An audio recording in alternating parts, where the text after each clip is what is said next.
Hello friends, आप सबका आपके अपने चैनल गोविंद लेक्चर्स में हार्दिक स्वागत है। तो कैसे हो आप सब? उम्मीद करता हूं आप सब अच्छे होंगे और आप सबकी पढ़ाई भी अच्छी चल रही होगी। तो कक्षा 10 सामाजिक विज्ञान की एमसीक्यू की सीरीज में आज हम आपकी इतिहास विषय समकालीन भारत एवं विश्व भाग 2 की अध्याय नंबर 2 भारत में राष्ट्रवाद के जितने भी अति महत्वपूर्ण बहुवैकल्पीय प्रश्न हैं उन सभी की चर्चा बहुत अच्छे से करेंगे। हमने चैप्टर 1 यूरोप में राष्ट्रवाद का उदय के जितने भी इंपॉर्टेंट एमसीक्यू बन रहे थे उन सभी की चर्चा पिछली क्लास में कर चुके हैं। अगर आपने वो क्लास नहीं देखी है तो उसकी लिंक वीडियो के डिस्क्रिप्शन में है या फिर चैनल की प्लेलिस्ट पर जाकर आप उस क्लास को आराम से देख सकते हैं। तो चलिए क्लास हम शुरू करते हैं। भारत में राष्ट्रवाद के अति महत्वपूर्ण एमसीक्यू देखें। पहला प्रश्न आपके सामने दिया गया है कि कांग्रेस के द्वारा असहयोग कार्यक्रम कब अपनाया गया था। कांग्रेस के द्वारा असहयोग आंदोलन की जो अवधारणा है वो कब दी गई थी या इस बात को कब अपनाया गया या स्वीकार किया गया।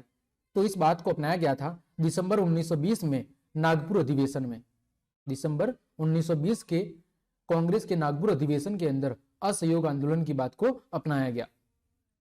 आगे बढ़ते हैं। भारतीय राष्ट्रीय कांग्रेस की स्थापना कब हुई थी? आप सब जानते होंगे सन 1885 में हुई थी। कहां पर हुई थी? बॉम्बे के अंदर।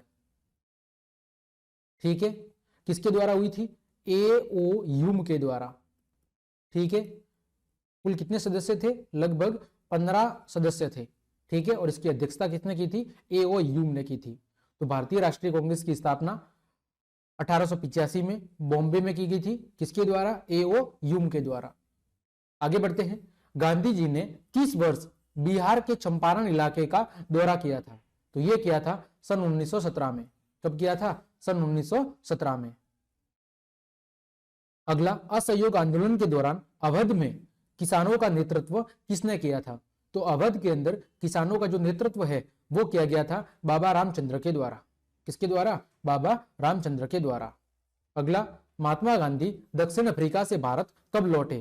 तो ये लौटे थे सन 1915 में। कब लौटे थे? सन 1915 में। अगला, गांधी इरविन समझौता कब हुआ था? तो गांधी इरविन जो समझौता है ये हुआ था 5 मार्च 1931 को। ये काफी इंपॉर्टेंट प्रश्न है और बार बार परीक्षा में पूछा जाता है। गांधी इरविन समझौता 5 मार्च 1931 को हुआ था और इसी को दूसरा नाम दिल्ली समझौता के नाम से भी जाना जाता है। किस नाम से? दिल्ली समझौता के नाम से भी जाना जाता है। आगे बढ़ते हैं। जलियांवाला बाग हत्याकांड किस वर्ष हुआ था? तो ये हुआ था 13 अप्रैल 1919 को। कब हुआ था? 13 अप्रैल 1919 को, जब जनरल डायर की अध्यक्षता में या उनके नेतृत्व में जो जनसभा हो रही थी उस पर अंधाधुंध गोलियां चलाई गई, जिससे करीब 150 प्लस लोगों की क्या हो गई? दयनीय मृत्यु हो गई थी। आगे, भारत में आधुनिक राष्ट्रवाद का विकास जैसा कि वियतनाम देश के अंदर है, इनमें से किससे निकटता से जुड़ा हुआ है? भारत में आधुनिक राष्ट्रवाद का विकास जैसा कि वियतनाम देश के अंदर है, इनमें से किससे, यानी ऐसी कौन सी घटना या बात है जिससे वो निकटता से जुड़ा हुआ है? उपनिवेशवाद के तहत उत्पीड़न की भावना, बिल्कुल सही बात है। एक उपनिवेशवाद विरोधी आंदोलन, ये भी सही कारण है। उपनिवेशवाद के खिलाफ उनके संघर्ष में एकता की खोज, तो ये सभी कारण या सभी जो किस्से हैं वो सब भारत में आधुनिक राष्ट्रवाद के विकास से संबंधित है या उससे जुड़े हुए हैं। तो यानी ऑप्शन डी इसका सही जवाब है। 1920 के दशक में भारतीय राजनीति को आकार देने वाली 2 घटनाएं कौन सी थी? तो पहली घटना थी कि विश्व में गोरी सरकार के द्वारा यानी ब्रिटिश सरकार के द्वारा साइमन कमीशन की स्थापना, जिसमें एक भी भारतीय सदस्य नहीं था। ये पहला कारण। दूसरा कारण, विश्वव्यापी आर्थिक मंदी, ठीक है, जिसकी वजह से कृषि कीमतों में गिरावट होगी और जो किसान है वो लगान चुकाने में समर्थ नहीं हो पाए। इस वजह से अंग्रेजी शासन के खिलाफ क्या होना शुरू हो गया? विद्रोह होना शुरू हो गया। तो ये दोनों ही कारण जिम्मेदार थे। तो आपका सही जवाब होगा ऑप्शन नंबर सी। अगला प्रश्न, व्यवसायिक समूहों और उद्योगपतियों ने सविनय अवज्ञा आंदोलन के लिए उत्साह खो दिया क्योंकि? यानी जैसे जैसे सविनय अवज्ञा आंदोलन आगे बढ़ रहा था वैसे वैसे धीरे धीरे व्यापारी और जो व्यवसायी समूह था वो धीरे धीरे उससे दूर होने लगा या उसके अंदर ज्यादा रुचि नहीं लेने लगा। इसके पीछे कारण क्या था? तो इसके पीछे जो कारण था वो था असहयोग आंदोलन के दौरान जो बढ़ रही हिंसक गतिविधियां है उसके प्रसार ने उन्हें व्यापार से लंबे समय तक व्यवधान के बारे में क्या किया? चिंतित किया।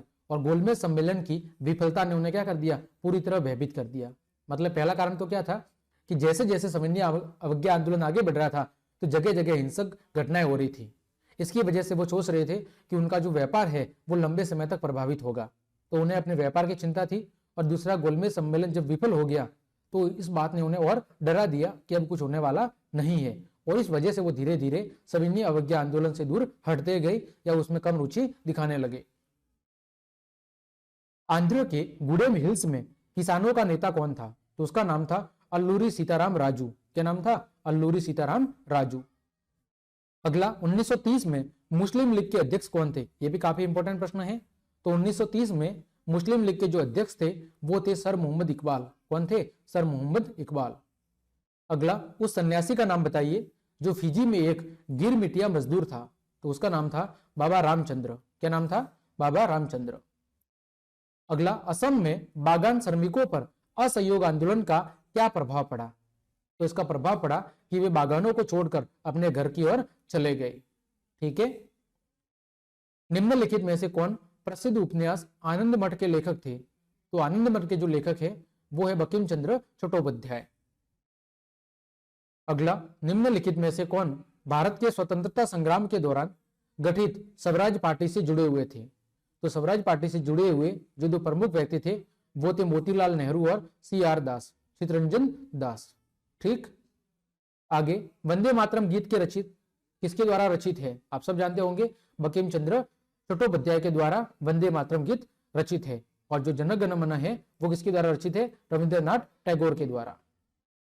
अगला, खेड़ा जिले के किसान राजस्व का भुगतान नहीं कर सकते थे क्योंकि वे इनमें से किससे प्रभावित थे? अत्यधिक गरीबी से, सही बात है। फसल की खराबी के कारण, सही बात है। और प्लेग महामारी के कारण। तो ये तीनों ही कारण की वजह से जो खेड़ा जिले के किसान हैं वो अपना लगान चुका पाने में असमर्थ थे, और इस वजह से उन्होंने क्या कर दिया? विद्रोह करना शुरू कर दिया। यानी उपयोग तीनों कारण सही है। अगला, असहयोग की अवधारणा को इनमें से किनके माध्यम से एक आंदोलन में बदल दिया गया? यानी असहयोगी जो अवधारणा थी उसको आंदोलन के रूप में किस अवधारणा के फलस्वरूप बदला गया? तो सरकार द्वारा सम्मानित उपाधियों का आत्मसमर्पण, सही बात है। यानी सरकार के द्वारा व्यक्ति को जितनी भी उपाधियां मान सम्मान दिए गए थे वो सब वापस लौटा दिए गए। विदेशी वस्तुओं और स्कूलों का बहिष्कार किया गया। सिविल सेवाओं, सेना, पुलिस, अदालतों और विधान परिषदों का बहिष्कार किया गया। तो ये सभी वो कारक थे जिनके माध्यम से असहयोग की अवधारणा को एक आंदोलन के रूप में बदल दिया गया। यानी ऑप्शन डी आपका सही जवाब है। आगे, 1928 में साइमन कमीशन भारत क्यों भेजा गया था? तो इसके पीछे भेजने का कारण था कि भारत की जो संवैधानिक प्रणाली है उसके कामकाज को देखना और उसमें सुधारों का क्या देना? सुझाव देना। ठीक है। अगला प्रश्न, विभिन्न समुदायों, क्षेत्रों या भाषाओं से संबंधित भारतीय लोगों ने सामूहिकता की भावना कैसे विकसित की? यानी कि असहयोग आंदोलन के दौरान विभिन्न प्रकार के समुदाय, क्षेत्र विशेष या भाषाओं से लोग क्या हो रहे थे? अलग अलग जगहों से जुड़ रहे थे। तो सभी अलग अलग समुदाय, क्षेत्र विशेष, भाषाई आधार पर अलग अलग होने के बावजूद भी उन सब ने एक समूह की भावना कैसे विकसित की? तो संघर्ष के एकजुट अनुभव के माध्यम से, सही बात है। सांस्कृतिक प्रक्रिया के माध्यम से और भाषीय लोक कथाओं के माध्यम से, भारतीय लोक कथाओं के माध्यम से। तो ये तीनों ही कारक या कारणों की वजह से विभिन्न समुदायों, क्षेत्रों या भाषाओं से अलग अलग लोग होने के बावजूद भी उन्होंने सामूहिकता की भावना का परिचय दिया। तो उपरोक्त सभी इसका सही जवाब होगा। अगला, 1931 के गांधी इरविन समझौते के बारे में निम्नलिखित में से कौन सा कथन सही नहीं है? पहला कथन है, महात्मा गांधी जी ने सविनय अवज्ञा आंदोलन को बंद करने का फैसला लिया। सही बात है। गांधी जी ने एक गोलमेज सम्मेलन में भाग लेने की अपनी सहमति व्यक्त की। यह भी सही बात है। ब्रिटिश सरकार राजनीतिक कैदियों को रिहा करने के लिए सहमत हुई। यह बात भी सही है। तो कौन सा कथन गलत है? ऑप्शन डी, कि ब्रिटिश सरकार स्वतंत्रता देने के लिए सहमत होगी, ऐसा कुछ भी नहीं हुआ था। ठीक है। अगला, उस स्थान का नाम बताइए जहां गांधी जी ने भारत में पहला सत्याग्रह आंदोलन आयोजित किया था। तो वो कौन सा स्थान था? चंपारण। और चंपारण कहां पड़ता था? बिहार में। ठीक है। आगे, उस स्थान का नाम बताइए जहां 1918 में सूती मिल मजदूरों की शुरुआत हुई थी। यानी सूती मिल मजदूरों के द्वारा आंदोलन की शुरुआत हुई थी। तो वो स्थान था अहमदाबाद। ठीक है। अगला, रॉलेट एक्ट किस वर्ष पारित किया गया था? तो ये पारित किया गया था सन 1919 में। इसे काला कानून के नाम से भी जाना जाता है। किस नाम से? काला कानून के नाम से भी जाना जाता था। इस कानून में यह था कि अंग्रेजी सरकार किसी भी भारतीय व्यक्ति को बिना किसी जुर्म के भी जेल के अंदर डाल सकती थी। अगला, उस स्थान का नाम बताइए जहां जनरल डायर ने गोली चलाने का आदेश दिया था, अथवा जलियांवाला बाग हत्याकांड किस स्थान पर हुआ था? तो यह हुआ था अमृतसर में। कब हुआ था? 13 अप्रैल 1919 को। ठीक है। और फिर इसकी जांच के लिए जो समिति बनाई गई थी वो कौन सा आयोग था? हंटर आयोग। आगे बढ़ते हैं। जलियांवाला बाग हत्याकांड कब हुआ था? अभी बताया, 13 अप्रैल 1919 को। उस स्थान का नाम बताइए जहां मार्च 1919 में खिलाफत समिति का गठन किया गया था। तो कहां पर किया गया था? बॉम्बे के अंदर खिलाफत समिति का गठन किया गया था। दिसंबर 1920 में कांग्रेस का अधिवेशन कहां हुआ था? तो यह हुआ था आपका नागपुर के अंदर। अगला, असहयोग आंदोलन किस वर्ष शुरू किया गया? तो सन 1920 में शुरू किया गया था। उस स्थान का नाम लिखिए जहां असहयोग आंदोलन काफी हिंसक हो गया था। तो वो स्थान था चोरी चोरा कांड। ठीक है, चोरी चोरा स्थान था और ये कहां पर पड़ता है? यूपी में। ठीक है। चोरी चोरा कांड किस वर्ष हुआ था? तो ये हुआ था 1922 में। अगला, निम्नलिखित में से कौन स्वराज पार्टी के संस्थापक है? तो आप सब जानते होंगे मोतीलाल नेहरू और चित्तरंजन दास, ये दोनों ही स्वराज पार्टी के संस्थापक थे। साइमन कमीशन भारत कब आया था? सन 1928 में आया था। पूर्ण स्वराज की मांग कहां की गई थी? तो यह की गई थी लाहौर अधिवेशन में। पूर्ण स्वराज की मांग किस वर्ष की गई थी? तो 1929 में। यह काफी इंपॉर्टेंट है, 1929 का लाहौर अधिवेशन जिसमें पूर्ण स्वराज की मांग की गई थी। अगला, उस स्थान का नाम लिखिए जहां गांधी जी ने नमक कानून का क्या किया था? उल्लंघन किया था। उस स्थान का नाम लिखिए जहां गांधी जी ने नमक कानून का उल्लंघन किया था। तो वो स्थान था आपका दांडी स्थान। ठीक है, कहां पर पड़ता है? गुजरात के अंदर। उस स्थान का नाम लिखिए जहां सितंबर 1932 में पूना समझौता हुआ था। तो ये कहां पर हुआ था? यरवदा जेल के अंदर हुआ था पूना समझौता। हिंद स्वराज पुस्तक के लेखक कौन है? सब जानते होंगे, M.K. गांधी। सितंबर 1920 में कांग्रेस का अधिवेशन कहां हुआ था? तो यह हुआ था कलकत्ता के अंदर। पंडित जवाहरलाल नेहरू ने जून 1920 में निम्नलिखित में से किस स्थान पर बताया था? यह कुछ मिस प्रिंट हुआ है। तो पंडित जवाहरलाल नेहरू ने जून 1920 में निम्नलिखित में से किस स्थान पर बताया था? तो यह कुछ गलत प्रिंट हुआ है, देख लेना। इसका सही जवाब क्या है? इलाहाबाद है। आगे अगला प्रश्न है, निम्नलिखित में से कौन सा स्थान है जहां पुलिस ने 6 जनवरी 1921 को किसानों पर अंधाधुंध गोलियां चलाई थी? तो वो स्थान था रायबरेली। क्या था? रायबरेली, जहां पर किसानों की सभा पर पुलिस ने अंधाधुंध गोलियां चलाई थी। ब्रह्म समाज की स्थापना किसके द्वारा की गई थी? तो राजा राम मोहन राय के द्वारा। भारतीय राष्ट्रीय कांग्रेस की स्थापना कब हुई? 1885 में A.O. ह्यूम के द्वारा बॉम्बे के अंदर। वेदों की ओर लौटो नारा किसने दिया था? तो यह दिया था स्वामी दयानंद सरस्वती ने। टीपू सुल्तान कहां के शासक थे? तो ये कहां के शासक थे? मैसूर के, हैदर अली और टीपू सुल्तान। चोरी चोरा वर्तमान भारत के किस राज्य में स्थित है? तो यह स्थित है यूपी में। महात्मा गांधी ने किस पत्रिका का संपादन किया था? तो यंग इंडिया का। और बुक कौन सी थी? तो हिंद स्वराज।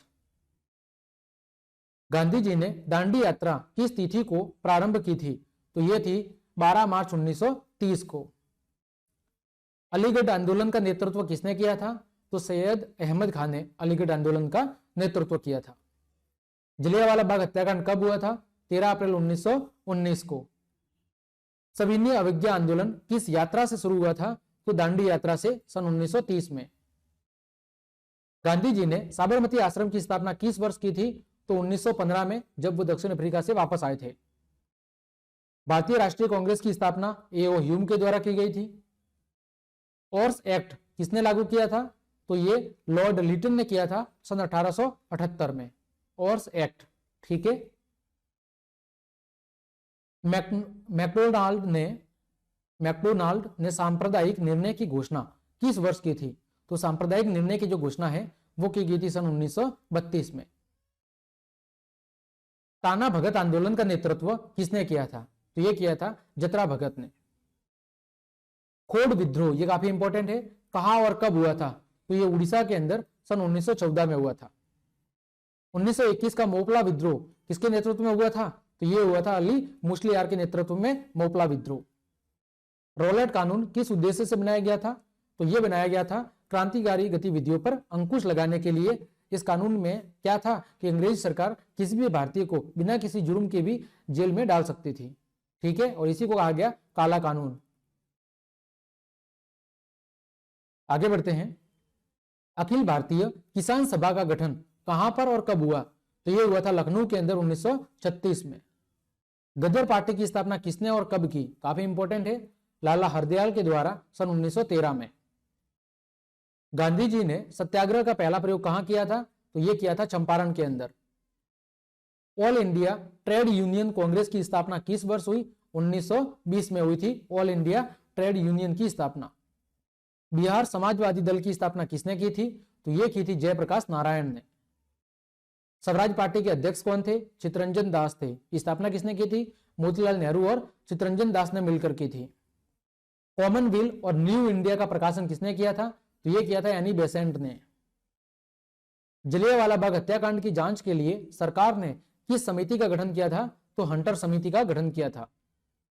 1915 में काबुल में भारत की अस्थायी सरकार का अध्यक्ष किसे बनाया गया था? तो महेंद्र प्रताप को बनाया गया था। बंगाल विभाजन के परिणाम स्वरूप किस आंदोलन की शुरुआत हुई? तो स्वदेशी आंदोलन की शुरुआत हुई थी बंगाल विभाजन के परिणाम स्वरूप। बंबई में कांग्रेस समाजवादी दल की स्थापना कब हुई? सन 1934 के अंदर। किसने 1920 में ताशकंद में भारतीय कम्युनिस्ट पार्टी की स्थापना की थी? तो किसने की थी? एम.एन. राय ने, मुंशी प्रेमचंद राय ने। ठीक है, अगला 1932 में पूना समझौता किसके बीच में हुआ था? तो यह हुआ था गांधी जी और अंबेडकर के बीच में। किस अधिनियम के द्वारा मुसलमानों को पृथक प्रतिनिधित्व दिया गया? 1909 के अधिनियम के द्वारा मुसलमानों को अलग से प्रतिनिधित्व दिया गया चुनाव के अंदर। किस समझौता को दिल्ली समझौता के नाम से जाना जाता है? तो गांधी इरविन समझौते को दिल्ली समझौते के नाम से भी जाना जाता है। 1905 में बंगाल का विभाजन किसके समय हुआ था? तो उस समय कौन था? लॉर्ड कर्जन था भारत के अंदर वायसराय। इनमें से किसे बादशाह खान या सीमांत गांधी कहा जाता था? तो खान अब्दुल गफ्फार खान को बादशाह खान या सीमांत गांधी के नाम से जाना जाता था। लखनऊ समझौता कब हुआ? सन 1916 के अंदर। तुर्की में खलीफा का पद किस वर्ष समाप्त किया गया? 1924 में। कांग्रेस ने किस तिथि को पूर्ण स्वतंत्रता दिवस मनाया था? ये काफी इंपॉर्टेंट है। कब मनाया था? 26 जनवरी 1930 को कांग्रेस ने पहली बार पूर्ण स्वतंत्रता दिवस मनाया था। हिंदुस्तान सोशलिस्ट रिपब्लिकन आर्मी की स्थापना कब हुई थी? 1928 में हुई थी। अखिल भारतीय किसान सभा का गठन 1936 में कहां हुआ था? तो लखनऊ के अंदर।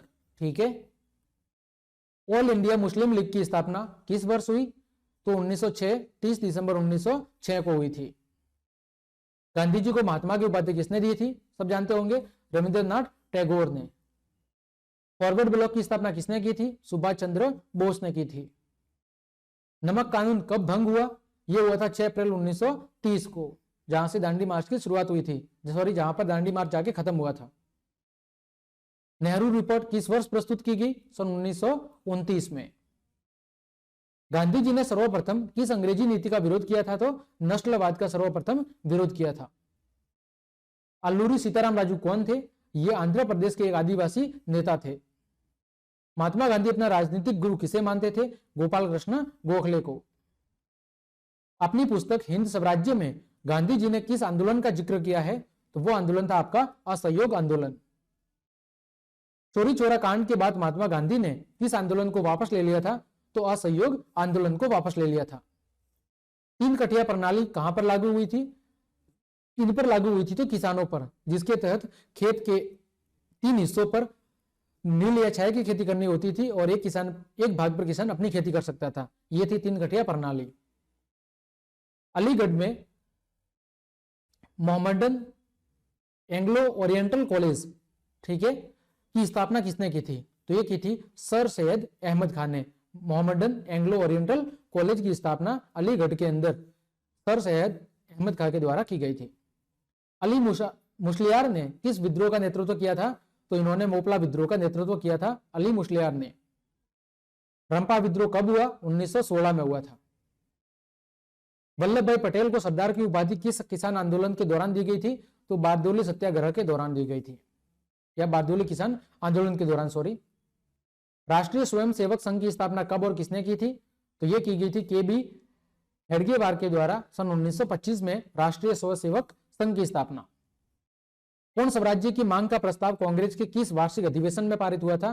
तो 1929 के लाहौर अधिवेशन में। ये काफी इंपॉर्टेंट है, ठीक है।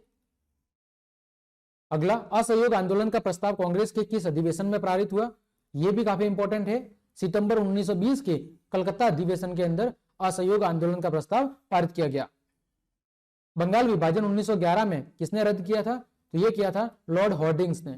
और किसने करवाया था? 1905 के अंदर लॉर्ड कर्जन ने, ठीक है। भारत में खिलाफत आंदोलन कब और किस देश के शासक के समर्थन में शुरू हुआ था?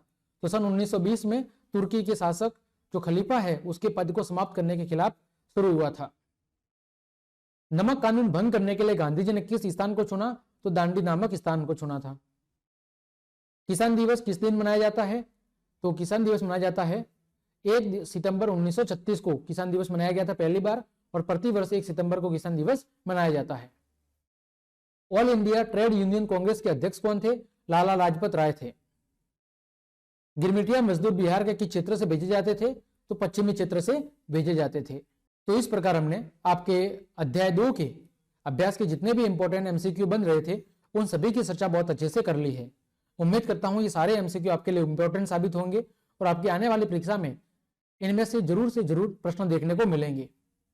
तो क्लास समाप्त करने से पहले आपसे छोटी सी रिक्वेस्ट है कि यदि आपको मेरी क्लास और मेहनत पसंद आ रही है तो फिर लाइक, कमेंट, शेयर और सब्सक्राइब जरूर करें। आज के लिए इतना ही, मिलते हैं अगली क्लास में।